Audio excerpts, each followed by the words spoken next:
Why does your space still feel cheap, even when you've been trying to make it look expensive? You already know the truth. It's not about more stuff. It's not about big items, those books and objects on surfaces arranged in groups of three that make a room feel intentional.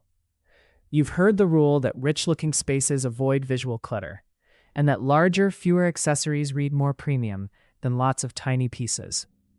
And you've probably noticed how scale changes everything. Tiny accents get lost, while one strong statement instantly looks collected. That's where Mulwan comes in.